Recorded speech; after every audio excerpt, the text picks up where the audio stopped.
Hey, I don't know how this is going to go because I'm not sure how good the connection is, but I just wanted to take a minute to say hey to everyone out there in Facebook land. I'm coming in live from Nashville, and I don't know, I just felt like tonight I wanted to say hey and let you all know what's going on here. I arrived last week, and it's been amazing. Um, Nashville is a really awesome place, and I'm here with some really great friends. What's up, Louise? What's up, Andrew? Um, yeah, it got in last week, and all kinds of really great things have been going on here. And yeah, I feel really happy. It's good. It's really good. So we've been busting out the place and making some really good things happen. Today we fixed up the backyard, and the band's out in the back, and there's this girl, like the band came in from, okay, just for some of you that don't even know, what's up, Derek? So one of the reasons I came down here, for many reasons, one of the reasons I came down to Nashville was that some really amazing, old, good, solid friends uh, recently put a recording studio together. Um, and I wanted to create a little magic for them and make it a really good space for them to be able to do really great work, to inspire other musicians that came through, that they would, you know, get inspired to do some really great stuff. So today was the very first day of a band coming through, and they're from Oklahoma. And this girl, who's one of the drummers, rocks it out. Like, her rhythm is unreal. I can't stop listening to her. They're out back right now, but I want to take a minute to just talk. But it's really great. So we're enjoying that. Um, but there's some stuff going on that I really wanted to talk about. Oh, hey Jordan, what's up? Good to see you. What's up, Derek? I miss you. I can't wait to come out to Los Angeles and see you. Um, I miss you. So, anyway, uh, let's get into it. We want to have joy in the world, right? Yeah, absolutely, 100%. And we want to be able to do our best and create amazing things. Absolutely, 100%. Oh, Jordan, you're in Florida? Are you in Jacksonville? I'm curious. Jordan, are you from Jacksonville? That'd be kind of neat if you were. That's where I lived for about 7 years, and that's how I met these people here that I live with now in Nashville. Um, anyway, it's really funny. Uh, People are always wanting to talk about what's really going to be good, right?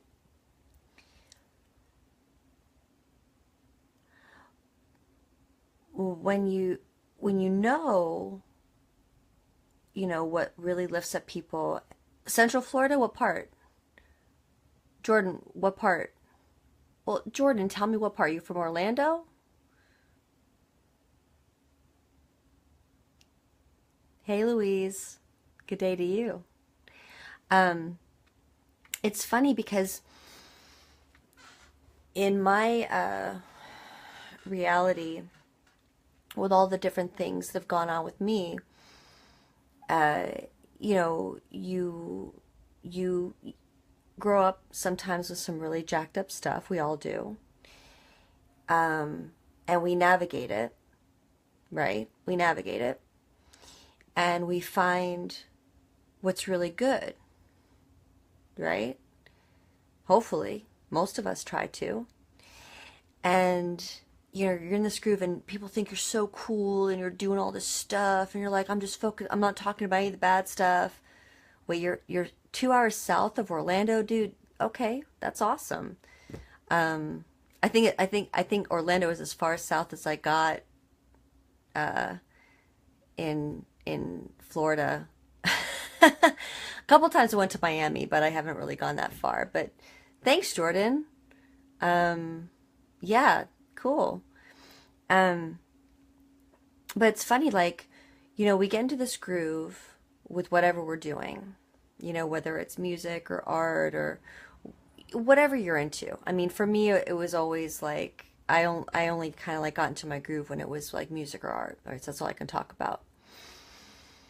So you get into this thing and that's all you talk about and you're doing your thing and everyone's like, oh yeah, yeah, yeah, that's awesome, that's awesome. Then you start talking about some things that yeah, Miami's, no, I don't like the bars in Miami. Sorry, Jordan. It's weird. Like, I'd rather hang out on the beach in Miami, you know? But anyway, I'm sorry, guys. I'm going off on a tangent. I'm talking with someone who's messaging me at the moment. We focus on what we think is really great, and everyone's like pushing whatever we're doing because they think you're doing whatever. Okay. Then you get to a level where you start seeing certain things that are going on that are really jacked up. And for me, call me an Aries, call me whatever. I can't keep my mouth shut when it comes to seeing people getting exploited. And so, yeah, I'm going to talk about it. But it's interesting that people have this knee-jerk reaction, especially people that self-identify as liberals. Because, the thing is that if you really found out about my history, you realize that I was a hell of a lot more liberal than most people have ever been. I was down with everything. But you get to a point when you start seeing where that road leads on a really high level, and you start seeing where the money's really coming from, you start seeing all this stuff. And I know this is going to be like old school talk to some people that have listened to before, but I just got to keep saying it. I got to keep saying it because I have to. All of us want to say that we want to be the change in the world to make something good. Well, if you're not going to speak out the truth about what you personally know is going on, that's good, that's bad, that's ugly. If you're not going to do that, then what's the point? Well, Jordan, I'm not down with labels. No, liberals don't rule. I don't define liberal. I mean, at this point, we have to understand that as much as we think by saying a certain label that we think we can understand each other, it's total bullshit. I've talked to people that consider themselves liberals that have a spectrum of mentalities that are so unbelievably different from everybody else that also considers themselves liberals. And I've talked to people that are conservative that have a spectrum of completely different ideas than everybody else that also self-identifies as conservative. It's the same thing with people that identify with every single label there is out there in the world.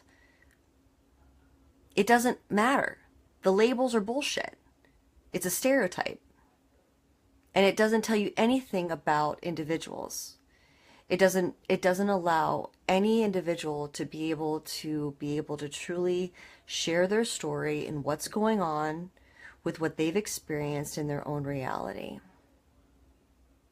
And unfortunately, most people spend most of their time in a reality that goes with, I wake up in the morning, I make myself a fucking cup of coffee, I go to work, whatever that is, I go home, I watch the television, or I go onto social media, which most people don't even know the people that they're friends with in social media. I absorb the bullshit that's being told to me. Not that I know these people personally, but I have a certain echo chamber that tells me what I should be thinking about other people in the world, to create an enemy in the world, to make me feel paranoid that I can't really talk to my own neighbor. And that's my reality. And I go to sleep and I wake up the next day and I do the same bullshit all over again. That's not quite my reality. My reality is that I go out in the world every single day. I meet people from all different points, all different gamuts. I love everybody. I want to know what everyone's thinking. You know, I have friends from the one extreme to the other because I care about people. I don't see people as the problem. I see ideas as different, but I want to understand people. With that unique experience, I can literally say, I'm listening from the horse's mouth about individuals that talk about different issues. Can you do the same? And are you out there in the world listening to other people? Finding out not what the echo chambers tell you you're supposed to think about other people, but what these individuals that self-identify as one thing or another, what they're really saying about themselves. That's the biggest issue. We don't get out in the world for ourselves. We don't talk to individuals ourselves to find out what they're really thinking. We go onto social media, we go onto the news, we go onto all these different things, and we listen to gossip about what usually an enemy is saying badly about the other person or about this sect of people. It bothers me. And the main reason it bothers me is because the number one problem, and I have said this over and over and over and over again, the number one problem and the number one economy in this world is war. The number two is human trafficking. The number three is sex trafficking. The number four is child trafficking. The number five is organ trafficking. Those are really heavy, heavy things to say. And I've been saying it for 1.5 years on Facebook, since Facebook Live has been an option. This isn't something that I want to focus on in my own personal life. I focus on a lot of really good things in my life. I focus on amazingly beautiful friends I have in my life. I have really great people in my life. I love to focus on art. I love to create happy places with everybody. But the fact of the matter is there is a very strong dark side that's going on in the world. And unfortunately, I have been privy to it on a personal level, to a research level. I wish I didn't. I really wish I didn't.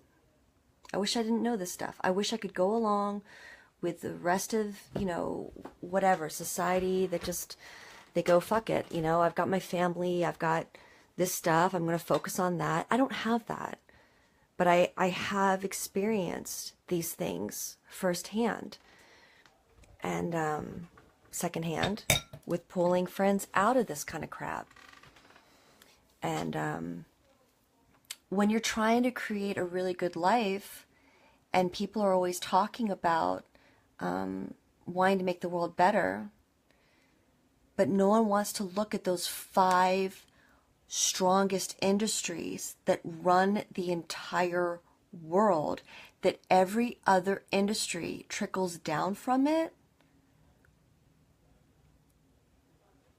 we have to acknowledge that. And we have to retune how money is tuned in the first place. Does that make sense? If you've got the 5 biggest industries that run that kind of thing, nothing else is going to be sacred. Everything else is going to be a derivative of really toxic things. And no matter what we do in this world, it's all going to end up being a scam because it's a derivative of that kind of energy. It's cannibalism. It's a cannibalistic economic society on a global scale. I'm not trying to get crazy deep with this stuff, but the point is that we have to acknowledge this. Because every day I have sacrificed, I'm not trying to put myself out as a martyr, but maybe I am. Fuck it. Maybe I am.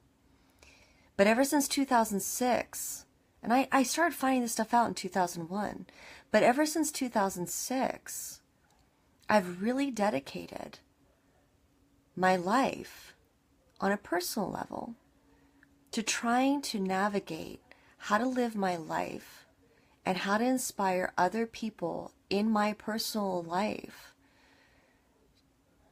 to do amazing things beyond that kind of imprisoning economic system. Everything. You know, you don't have to fall into their education system. I can say it now because I'm out of Pittsburgh and I'm so grateful. Pittsburgh, unfortunately, is run. It's a center for this shit. It was bringing me down so hard, and there's amazing people there. And all my friends, I love you. All my people in Pittsburgh, I care about you, I love you, but for fuck's sake, the energy there is complete vortex of this crap. CMU pumps out these kids that are so fucked up, that are all intrinsically brainwashed from this. It's so painful to see it. They're destroyed. They literally think that what they're being taught by their professors is real. CMU is run by the CIA. I'm sick of it. CMU needs to go down. It is disgusting what CMU is doing. As an institution, it's been doing this for 35 years, if not more. I've only known it for 35 years, but maybe more people can talk about it that are older than me. I saw as a kid, they're fucking bullshit. It's disgusting what they do. DARPA has a office inside Carnegie Mellon University. Google was started at CMU. It's CIA run. Every single AI it's all there. And these kids are pulled from all around the world. And they're destroyed by this stuff. It's sad to see it. It's really sad to see it. Yeah, it is. Yeah, it is. It is MK Ultra. And you know what they do is that they have these kids from all over the world think that they're being the elite by going to these kind of schools, and then they get brainwashed into thinking that they are a victim, and then they're like some sort of weird victim elite. How can you be a victim when you're going to CMU? Okay, first of all. Second of all, they're telling them, focus on gender identity, focus on all this other stuff. But it doesn't teach them empathy. It doesn't actually teach them how to be empowered in their own minds. They don't teach them anything like Tesla. They don't teach them anything like that. I'm going off on a tangent. It's been a lot. It's been a lot to take in. It's been a lot to absorb. The worst part about the whole darn thing is that when you realize that through sex trafficking, making people feel like their highest power is their sexual identity, that's their highest value in life. And now they're literally making it into a college degree called gender studies. It feeds into the sex trafficking. It feeds into that. We are so much more than that. We're so much more than that. You know, when I would go to different art events, whether it was Los Angeles or, you know, wherever I was, who cares? It was interesting because I never tried to make my sexuality be part of the conversation, ever. You know, I was just being me and just showing my art, and I really wanted it to matter. And I wanted to have a real conversation. And everyone was trying to just get a date or talk about that sort of thing or find out like what my thing was. And I was like, no, like, it's here. You're not getting down there.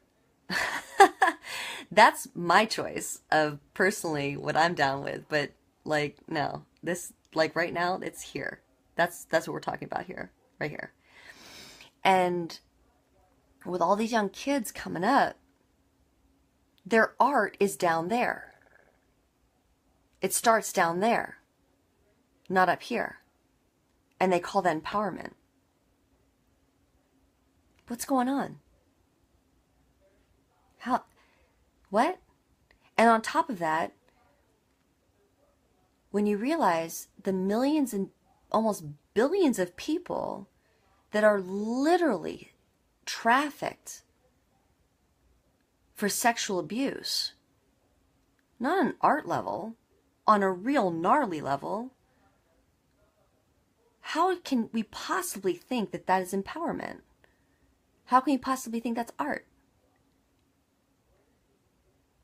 Mm-mm. Mm-mm. Mm-mm. But the interesting thing is the powers that are the ones that profit the most from this divide everybody into thinking that if you talk any kind of morality about keeping it in your pants and or just what, oh, you must be very conservative or you must be a prude.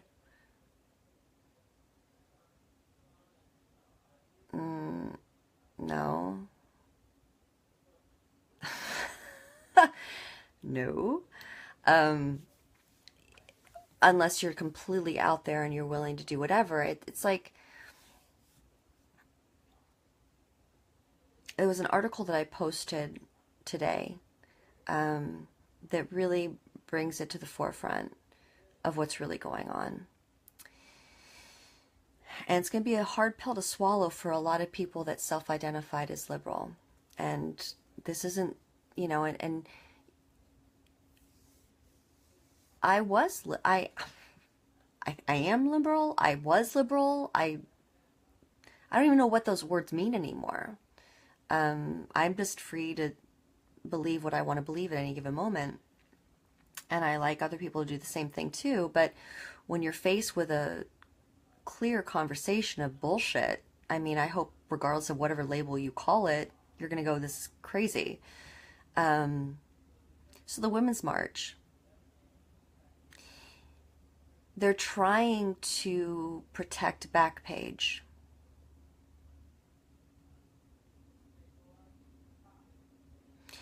Let's unravel that onion for a minute. Backpage has been the quintessential conduit for the Mafia, for major pimps, horrible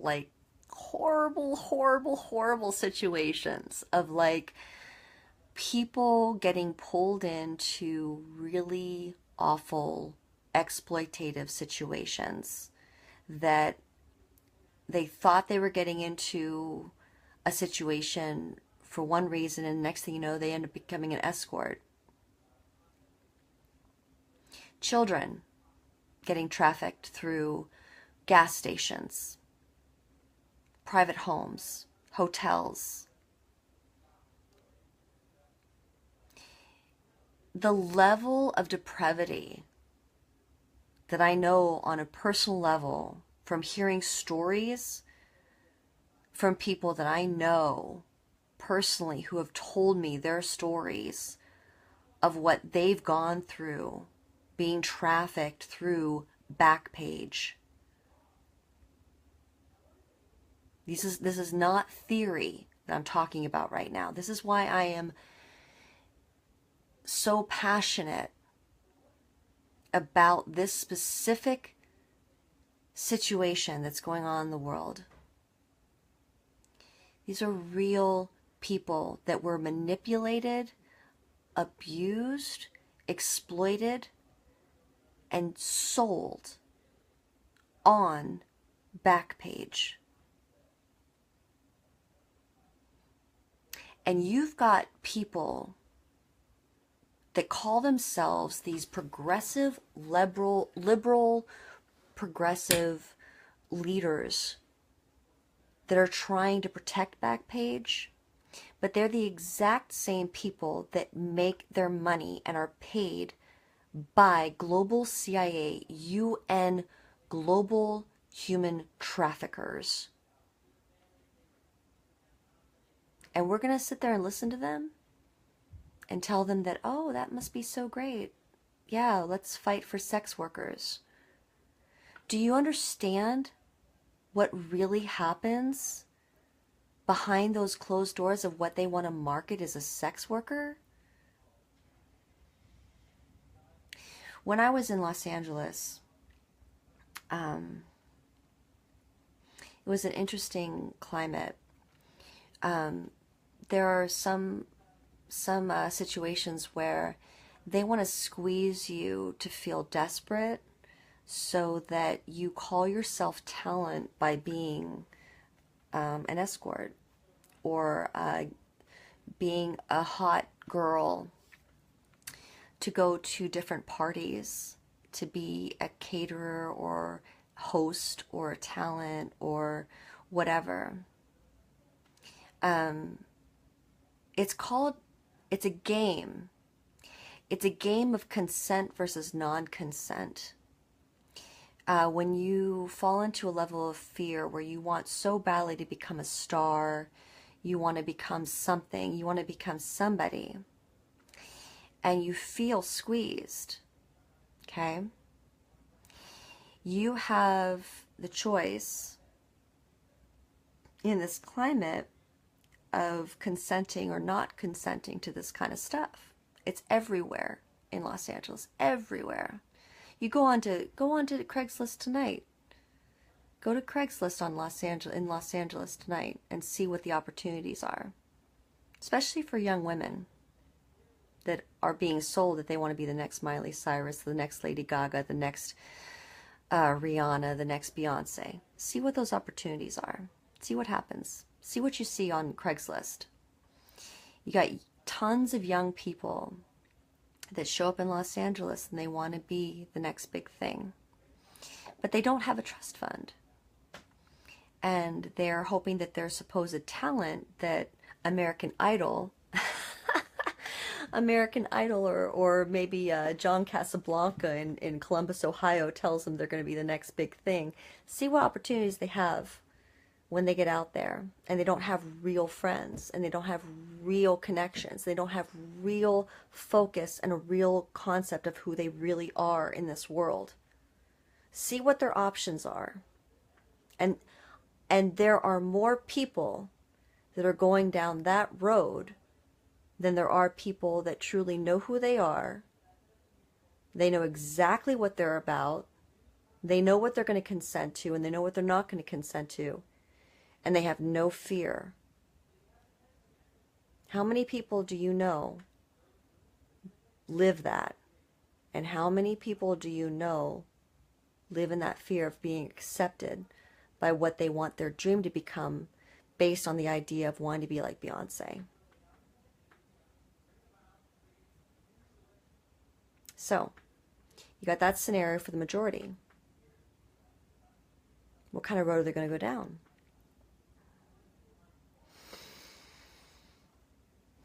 Well, at first they think they're going to be tough, right?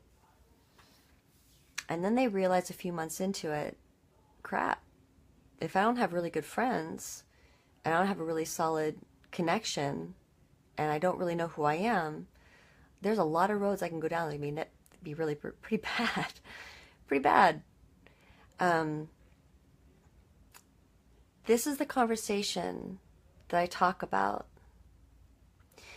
Again, what I do is duplicitous because it's very dark and very light at the same time. And I know it's very difficult for a lot of people to wrap their heads around. I know this is not a conversation for everybody. But it's a conversation for some people, and I hope that it matters for the people that I do share this with.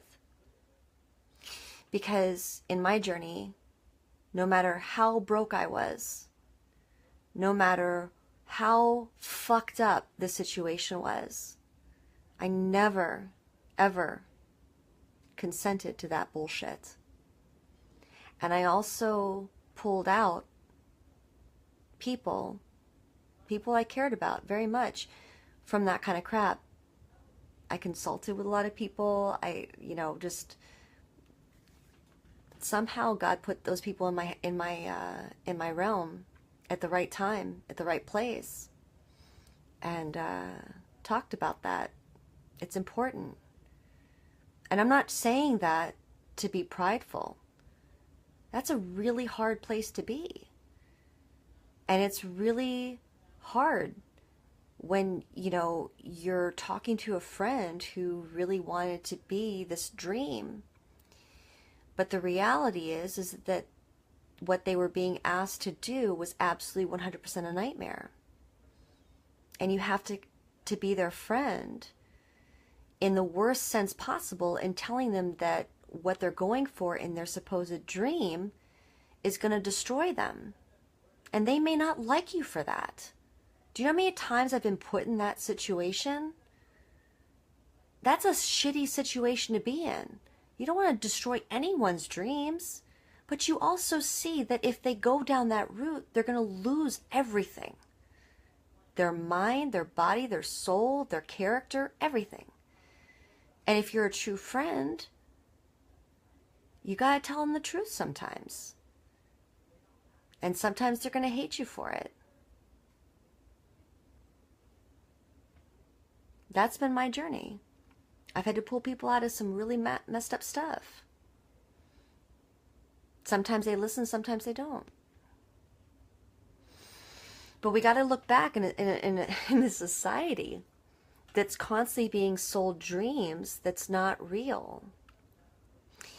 And at the same time, I want to inspire people to know that you can dream a beautiful dream for yourself that has nothing to do with anybody else giving you permission to do it. What happens with Hollywood and with the music industry, the corporate music industry version of it, not the industry music that, I'm around, but that corporate thing, they sell you this idea of what you're supposed to do or how you're supposed to be in order to make it. It's like a carrot dangling in front. And then they ask, what would you do for a Klondike bar? How far will you go? And then they ask you to do things that are so unbelievably against any kind of human character in order to get it. Does that sound like freedom? Does that sound like freedom to you? It's not. And the thing is that we can live in freedom. My 5th grade uncle was General John Stark. And he said, live free or die. Some people take it out of context and they go, oh, you're this white privileged man and you killed the Indians and did all this terrible stuff. And you know what? Let's go beyond that. And let's talk about the idea of being able to live out your own conscience without having to compromise your innocence, your joy, your character. Is that possible in the arts? 100%. I believe it is. I've sacrificed a lot in order to be able to say that tonight. It's possible. 100%. It's consent versus non-consent.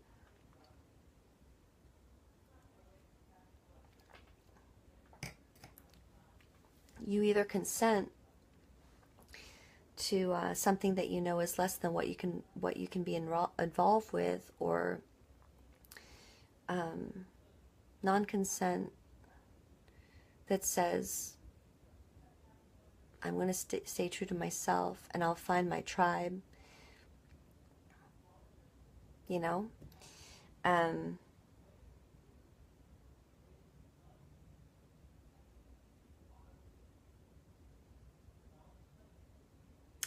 The frustrating thing for me in the last year and a half, maybe longer than that, is that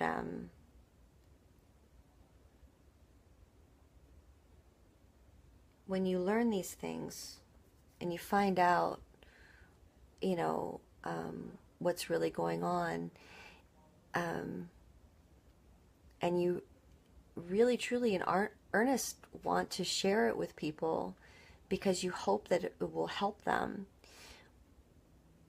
but they just get angry with you because you're not saying what's popular.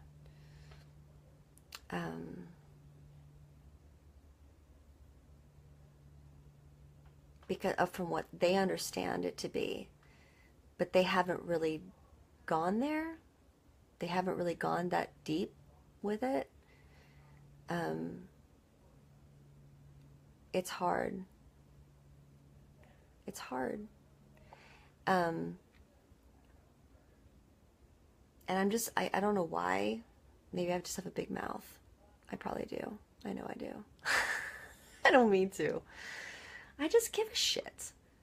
I just give a shit. I mean, you know, it's like so many people walk around with this mask on their freaking face, like trying to act like they're perfect to all these other people that really don't matter. And, you know, those people don't even matter, you know? I mean, who gives a shit? And they're all worried about being all perfect to these people that don't even matter.